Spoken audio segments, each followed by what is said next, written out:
ଆମ ଗାଁରେ ଆସନ୍ତାକାଲି ନାଇଟ୍ ମ୍ୟାଚ୍ ହେବ।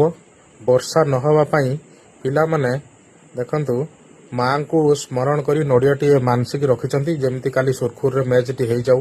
କାରଣ ବର୍ତ୍ତମାନ ବର୍ଷା ଲାଗୁଅଛି ଏବଂ ବାବା ବଜରଙ୍ଗବାଲିଙ୍କର ପଡ଼ିଆ ଆରମ୍ଭରୁ ଗୋଟେ ପତାକାଟିଏ ମରାଯିବ। ବାବା ବଜରଙ୍ଗବାଲି ଆମକୁ ଟିକେ ସାହାଯ୍ୟ ହୁଅନ୍ତୁ, ଯେମିତି ବର୍ଷା ନ ହଉ, ସୁରୁଖୁରୁରେ ଖେଳ ହେଇଯାଉ। ତାପରେ ଦେଖନ୍ତୁ ବର୍ତ୍ତମାନ ଧୁରୁମୁଷଳ ଆସିଗଲା, ଟିକେ ଖରା କରିଛି, ପିଚ୍ ଟିକେ ଶୁଖିଛି। ଧୁରୁମୁଷଳ ଆସିଗଲା, ଧୁରୁମୁଷଳ ମାରିକି ବର୍ତ୍ତମାନ ପ୍ଲେନ୍ ହବ ପଡ଼ିଆ କାମ ଚାଲିଲା।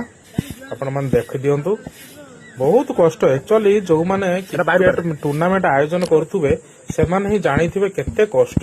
ତାପରେ ନାଇଟ୍ ମ୍ୟାଚ୍ ଆହୁରି କଷ୍ଟ, ଆହୁରି ମାନେ ବ୍ୟୟବହୁଳ, ବହୁତ ପ୍ରୋବ୍ଲେମ। ଦେଖନ୍ତୁ ଆମର ଜଣେ ବୁଢା ନେଖା ବୟସ୍କ ଲୋକ ବି ଆସିକି ଆମକୁ ସହଯୋଗ କରୁଛନ୍ତି। ସେ ଆଉ ସହି ପାରୁନାହାନ୍ତି ଯେ ପିଲାମାନେ ଛୋଟ ଛୋଟ ପିଲାମାନେ ଖରାରେ କାମ କରୁଛନ୍ତି। ସେଥିପାଇଁ ବୟସ୍କ ଲୋକ ବୁଢା ଜଣେ ହବ, ସିଏ ବି ଆସି ଟିକେ ସାହାଯ୍ୟ କରୁଛନ୍ତି।